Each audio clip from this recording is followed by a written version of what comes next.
မင်္ဂလာပါကျွန်တော်တို့ဒီနေ့ Mathcad Prime သင်ခန်းစာလေးမှာတော့ simple beam ပေါ်ကို concentrated load တက်ရောက်တဲ့ဥစ္စာလေးကိုပြပြပေးသွားမှာဖြစ်ပါတယ် concentrated load တက်ရောက်တဲ့အခါမှာဆိုရင်ဆက်ရှိလာတဲ့ဒီမှာ shear diagram နဲ့ shear force diagram နဲ့ movement diagram ကိုလုပ်ကြည့်မှာဖြစ်တယ်ပေါ့နော်ဒီဥစ္စာလေးကတော့ဒါရိုးရိုးရှင်းပဲဖြစ်တယ် concentrated load မှာဆိုရင်ဒါပထမဆုံးလာတဲ့အနေအထားလောက်မှာရှိတဲ့ပုံမျိုးပေါ့နော်အရင်ပြောခဲ့တာကကျွန်တော်က distributed load တွေကိုအကြောင်းပြောခဲ့တာဖြစ်တယ်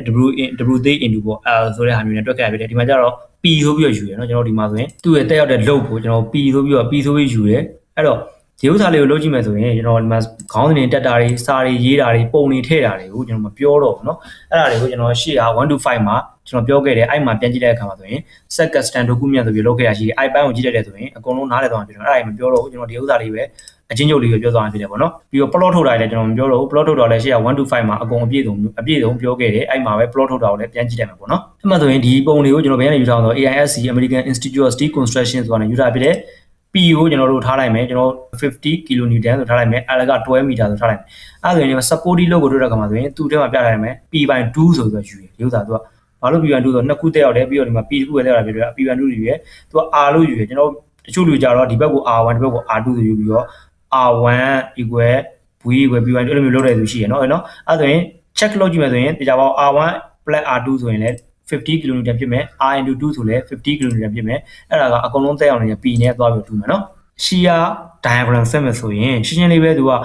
ဒီမှာ h ပြောင်းလဲနေတဲ့ h ပေါ့ပြောင်းလဲနေတဲ့ h ကိုကျွန်တော်တို့0ကနေပြီးတော့ ly 1000ထားလိုက်မယ်ဒီဥစ္စာ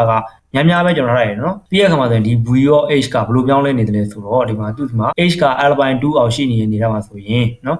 တေချာပေါ့ဒီဘက်မှာ r ပဲရှိနေမယ် r ပေါ့နော်ပြီးတဲ့အခါမှာပဲ h ကဒီဘက်ကိုရောက်လာပြီပေါ့နော် ly 2နဲ့ l ကြားမှာရှိရဆိုရင် r- နဲ့ p ပေါ့ဘယ်လိုဖြစ်လာအောင်ဆိုကျွန်တော်ဒီမှာ r ရှိရပြီးတော့ p ကအပေါ်လာနေအဲ့တော့အောက်ကနေပြီးတော့လုံးနေတဲ့ r ရှိရအပေါ်ကနေကျလာတယ်ဒီမှာ p ရှိရနော်အဲ့လိုမျိုးယူလိုက်တာဖြစ်တယ်နော်အဲ့ဆိုရင်ဒါရသွားပြီအဲ့ဒါကိုတွေးလို့တဲ့အခါမှာဒီကထွက်လာလိမ့်မယ်နော်ဘာမှမခက်ဘူး movement diagram အဲ့လိုပဲဒီပုံစံလေးပဲဖြစ်တယ်h က l/2 အနေထားမှာရှိရဆိုရင် p/2/h လို့မဟုတ်ဘဲနဲ့ကျွန်တော်တို့ဒါကို ph/2 ပေါ့ဆိုတော့ဒီကောင်ကျွန်တော်ယူထားပြီเนาะph/2 ယူထားပြီအဲ့လိုမဟုတ်ဘဲနဲ့ကျွန်တော်တို့ဒါကို r into တေချာ ph/2 ပုံနဲ့ကျွန်တော်ဖြစ်နေတာတေချာတကူက r ရဲ့ h ရဲ့ပဲရှိနေမှာဖြစ်တယ် r ရဲ့ h ကအဲ့လိုမျိုးလိုက်လဲတူတူပဲเนาะဟုတ်ပြီเนาะအဲ့လိုရတာပိုပြီးရှင်းတာပေါ့เนาะပြီးရင်ဒီဘက်ကိုရောက်လာပြီဆိုရင် h ကဒီဘက်ကိုဒီနားလောက်ကို h ကရောက်လာပြီဆိုရင်ကျွန်တော်ဘာဖြစ်သွားမလဲတက်ရောက်တာ r ရဲ့ p ရဲ့ရှိနေမယ်အဲ့ဆိုရင် p into l- နဲ့ h/2 ကိုကျွန်တော်ဒီမှာလုပ်ထားတယ်တဘောကတော့ကျွန်တော် p တက်ရောက်တယ်ပေါ့တက်ရောက်တဲ့ဥစ္စာကိုဆိုပါဆိုကျွန်တော်တို့ l ထဲကနေပြီးဒီ l တကူလုံးထဲကနေ h ကိုနှုတ်ပေးထားတယ်တူတယ်ဆိုပြီးလုပ်ထားပြတယ်အဲ့လိုမဟုတ်ဘဲနဲ့ဒီအပေါ်ကဒီဘွားတိုင်းမှာ r- နဲ့ p လို့ပဲ r- နဲ့ p လို့လုပ်ပြီးတော့မှကျွန်တော်တို့သူ့ရဲ့ distance နဲ့မြောက်လဲတူတူပဲဖြစ်တယ်ပေါ့နော်အဲ့နေရာလေးကိုကျွန်တော်ပြင်းကြည့်မယ်ဆိုတော့เนาะဒါကိုပြင်းကြည့်မယ်စမ်းကြည့်မယ်ပေါ့နော်ဒီဘက်က r ကိုပဲယူမယ်ဆိုရင် r into h ပြီးရကမှာ minus p into h ကဒီနားလောက်မှာရှိနေမှာဆိုတော့ p ကဘာဖြစ်သွားမလဲ h minus l/2 ဖြစ်မှာပေါ့နော်အဲ့လိုလုပ်ကြည့်ရမယ် h minus l/2 တော့ဒါစမ်းကြည့်တာပေါ့နော်အဲ့ဆိုရင်တူတူပဲဖြစ်တယ်နော်အဲ့တော့ v နဲ့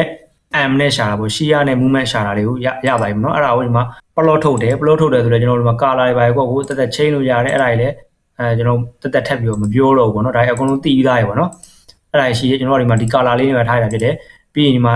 type တွေကို chain လို့ရတယ်ပေါ့နော် type တွေကိုကျွန်တော်ပုံမှန်တိုင်းဒီမှာပုံမှန်တိုင်းဆိုလိုလေးပဲထွက်လိမ့်မယ် line trace နဲ့ပဲထွက်နေမယ်ကျွန်တော်အဲ့ဒါကို column trace ပြောင်းတာလည်းဖြစ်တယ်ပေါ့နော်ရပြီဆိုရင်ကျွန်တော်ဒါကို print out မယ်ဆိုရင်ကျွန်တော် document မှာဒီမှာ page ကို show grid ကိုဖြောက်ပေးလိုက်ပါနော်အဲ့တော့ကျွန်တော် print out မယ်ဒီမှာ save as ပေါ့နော် save as ဘာလဲဆိုတော့ pdf format နဲ့ save မယ်အဲ့ဒါကိုကျွန်တော် desktop မှာပေါ့နော် desktop မှာ pdf ဆိုသိလိုက်မယ်အဲ့တခုနောက်တစ်ခုကဒီမှာ print ဆိုပြီးလုပ်လိုက်မယ် print နော် preference portrait နဲ့ထားမယ် advance မှာကျွန်တော် A4 နဲ့ထားမယ်ကျွန်တော် A4 နဲ့ document ဖန်တီးရနေမှာ A4 နဲ့ပဲထားခဲ့ရပြတယ်နော်အဲ့ဒါလေးလည်းတစ်ချက်သတိပြုရမယ်မှာ print လိုက်မယ်ဒီမှာ print လို့နာမည်ထပ်ပေးလိုက်မယ်အဲ့ဒါကိုကျွန်တော် desktop မှာကြည့်လိုက်မယ်ဒီမှာ PDF ရဲ့နော် print ရလို့ရှိနေမယ် print အဲ့တော့တူတူပဲဖြစ်တယ်ဒီမှာကျွန်တော်တို့လုပ်ခဲ့တဲ့ဥစ္စာလေးဖြစ်တယ်နော်အဲ့ဆိုရင်ကျွန်တော်ဒီနေ့ပြပြခဲ့တဲ့ဒီ simple beam ပေါ်ကိုရိုးရှင်းလေးပဲ concentrated load အလဲမှာပေါ့ center မှာတက်ရောက်နေတဲ့ပုံလေးကို shear force နဲ့ movement ဆွဲတဲ့ပုံလေးကို Mathcad Prime မှာ plot ထုတ်ကြည့်တဲ့ပုံလေးကိုနားလည်သွားလိမ့်မယ်လို့ထင်ပါတယ်နော်ကြည့်ရှုပေးတဲ့အတွက်အားလုံးကိုကျေးဇူးတင်ပါတယ်